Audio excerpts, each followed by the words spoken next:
Chapitre 5. Le vin de l'amour. Jean 2, versets 1 à 12. Il manifesta sa gloire et ses disciples crurent en lui.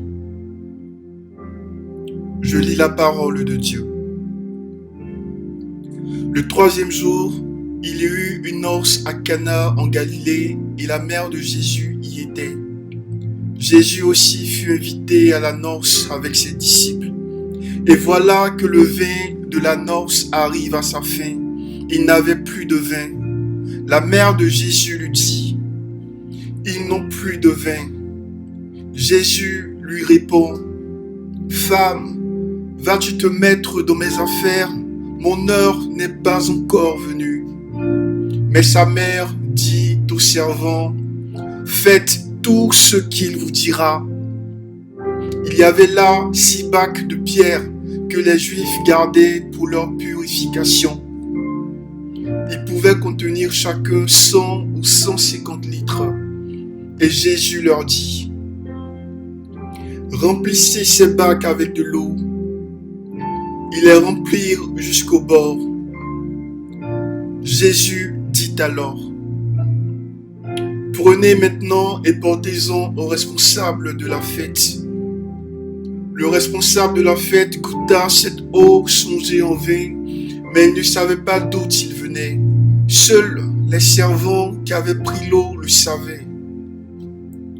Alors il dit aux mariés, « Tout le monde sert d'abord le bon vin, et quand les gens sont gais, on donne le vin ordinaire.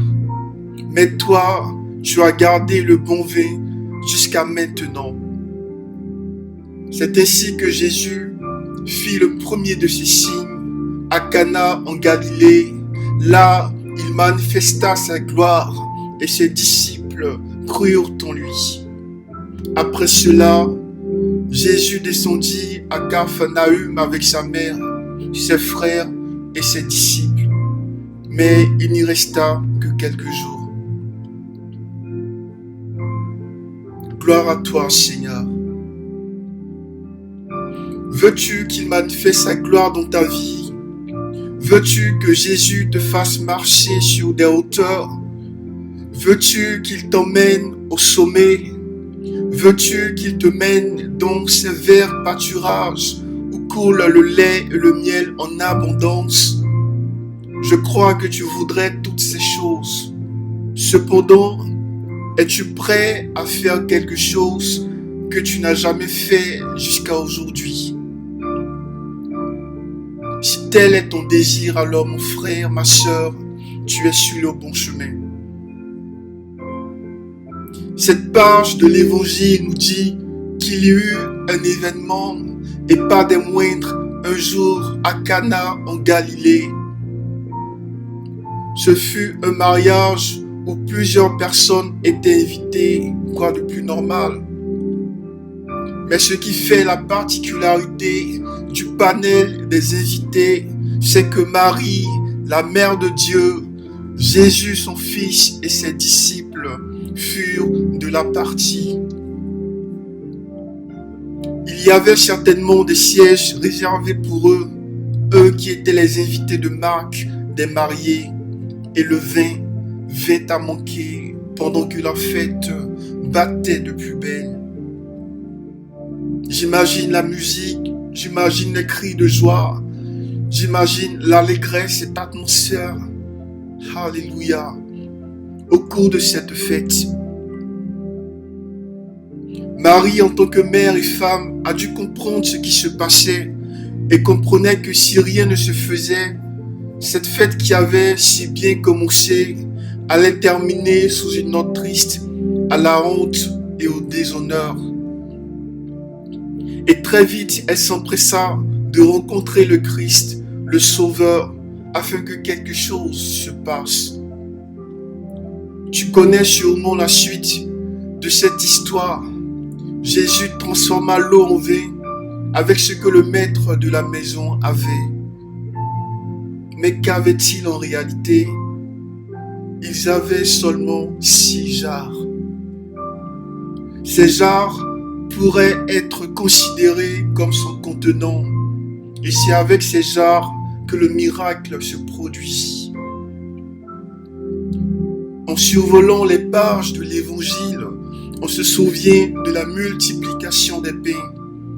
Les apôtres n'avaient rien comme nourriture à donner à ce peuple qui les suivait et prévoyait les renvoyer. Ce jour-là, Jésus leur demanda « Qu'avez-vous » Ils répondirent « Nous avons que 5 pains et 2 poissons. » Et c'est avec ce qu'ils avaient, peu importe la quantité de ce qu'ils possédaient, et c'est après l'avoir présenté à Jésus que la situation fut décomptée. Dieu est prêt à faire des prodiges dans ta vie, mais à la vérité, il ne peut rien accomplir sans nous. Tu veux qu'il ouvre les écluses des cieux et que la rosée de la grâce et de la bénédiction coule sur toi. Alors, donne-lui quelque chose. Présente-lui ton offrande. Donne-lui tout ce que tu as. Et le vin porté au maître de la fête, ce dernier s'exclama et s'étonna. Il dit, « Tout le monde commence par offrir le bon vin, ensuite le moins bon, mais toi, tu as gardé le bon vin jusqu'à maintenant. » Le maître de la maison a dû s'étonner que le bon vin était encore servi et qu'il en restait encore suffisamment. Bien plus, il était de qualité meilleure. Il était d'une telle douceur et d'une telle saveur. Le maître a dû se demander d'où venait ce vin, ou du moins qui était la ressource de ce vin, quelle en était la source. Il ne savait pas que derrière ce quel en était, il y avait un qui. La véritable question qu'il devait se poser était qui en était la source. Les serviteurs, eux, avaient la réponse à cette question. Les disciples aussi. Il s'agissait de Jésus de Nazareth, l'homme Dieu, l'Emmanuel, Dieu avec les hommes. La gloire de Dieu s'est révélée ce soir-là dans une petite ville de Galilée. Une lumière a brillé dans les ténèbres. Des incrédules sont devenus croyants et des cœurs ont été embrasés. Mais comment tout cela est-il arrivé? Il a bien fallu que quelqu'un soit invité à un mariage. Ma sœur, mon frère, qui as-tu invité à ton mariage? Et quand je parle de mariage, je veux parler de partenariat, je veux parler d'associés, je veux parler d'intimité, je veux parler d'une histoire qui se passe au-dedans de toi. Je veux parler de la chambre de ton cœur. Et si tu invites Jésus dans ton cœur, si tu l'invites vraiment, il viendra. Et tu sais, quand on l'invite au-dedans de nous avec notre cœur, il ne vient pas seul. Le Père et le Saint-Esprit sont là, avec toi et en toi. Et toute la création se pare de ses plus beaux vêtements pour honorer ton invitation. Tout se met en mouvement pour toi. Imagine un peu la joie dans le ciel et sur la terre. Et quand tu l'accueilleras avec amour, quand tu feras monter pour lui un cantique en sa présence, en l'honneur de son nom, quand tu garderas sa parole et quand tu la mettras en pratique, quand tu feras de lui l'unique maître, l'unique roi de ta vie, quand tu déposeras tout devant lui, quand tu te laisseras conduire et t'éclairer par Jésus de Nazareth chaque jour de ta vie, tu verras, il s'arrêtera pour toi seul. La Bible dit qu'après avoir achevé tout, Dieu se reposa et contempla son œuvre, l'œuvre de ses mains.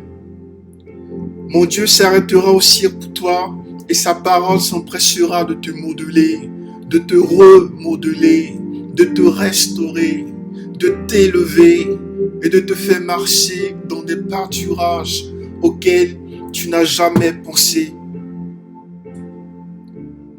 Je peux te le redire aujourd'hui comme ce roi qui dit un jour à Daniel, pendant qu'il était dans la fosse au lion, que le Dieu que tu sers avec tant de passion et de persévérance, le Dieu que tu sers avec tant de fidélité, ne t'abandonnera pas.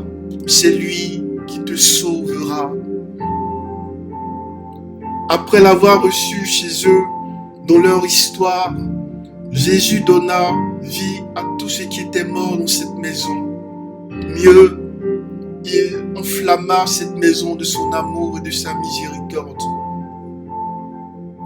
Mais avant que cela se produise, il a fallu qu'ils lui obéissent, que les disciples s'exécutent, comme sur la parole de la Vierge qui leur dit « Faites tout ce qu'il vous dira ».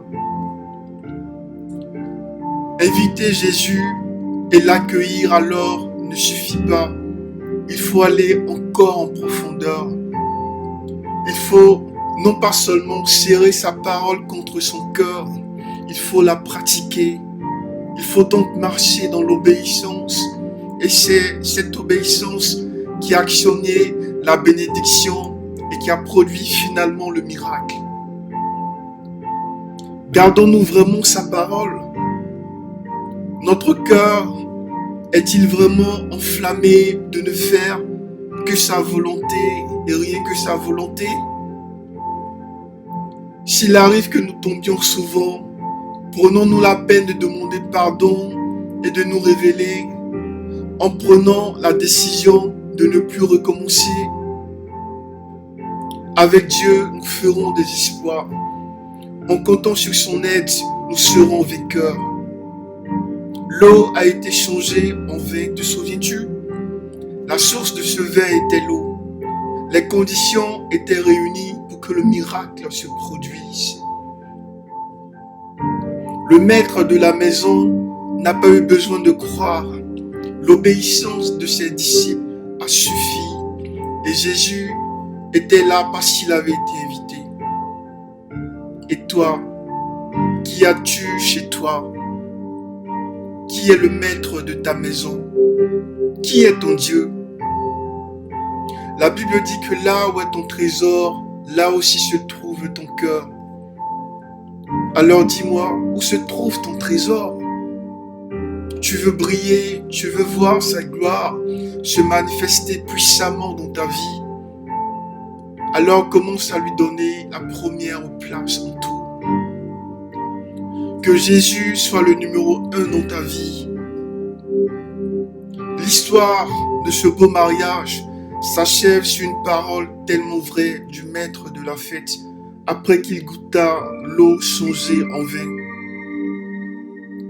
Toi aussi tu peux goûter de cette eau, de ce vin qui donne la vie, ce vin qui transforme une vie, ce vin qui confesse que les bontés de l'Éternel se renouvellent chaque matin dans nos vies.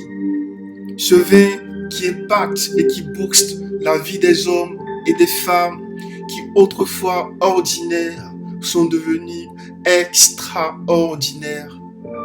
Ces personnes qui étaient charnelles sont devenues spirituelles. Ces personnes qui étaient refoulées et rejetées et marginalisées sont aujourd'hui des références et des témoignages pour notre génération, la génération des fils du royaume de Dieu. Des personnes ont goûté ce vin et ont attesté que le Seigneur est bon. Waouh! Elles ont fait monter vers le roi, notre roi, leur cantique, leur reconnaissance qui, débordante, jaillissent du cœur et expriment leur amour et leur reconnaissance pour Yahvé Jireh, le Dieu qui pourvoit. Je veux parler de Joseph. Je veux parler de David, de Zachée, d'Élisabeth, de Saint Paul. La liste est tellement longue et continue d'augmenter encore aujourd'hui. Aussi longtemps que nous garderons sa parole, cette liste s'agrandira, car notre espérance est fidèle. Aujourd'hui, toi aussi, tu peux goûter à ce vin. Je peux te l'assurer, tu ne seras plus comme par le passé, car ce vin de l'amour, tellement pur, est un vin qui se bonifie en toi. Le livre de Proverbes 10, verset 22, nous dit que c'est la bénédiction de l'Éternel qui enrichit et elle n'est suivie d'aucun chagrin.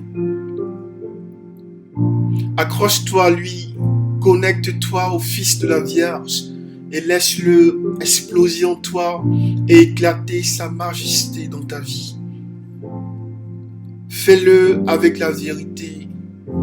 Aime Jésus et laisse-le t'aimer. Laisse le Seigneur conduire tes pas et que votre relation soit la meilleure des relations qui n'ait jamais existé dans ta vie. Il te servira le bon vin et sa gloire dans ta vie se manifestera. Et quand nos yeux sur lui, mes yeux à moi et tes yeux à toi seront toujours fixés sur Jésus-Christ, né à Bethléem et qui a grandi à Nazareth, nous goûterons à ce vin de la vie, et prophétiserons que notre Dieu est sans pareil. Alléluia.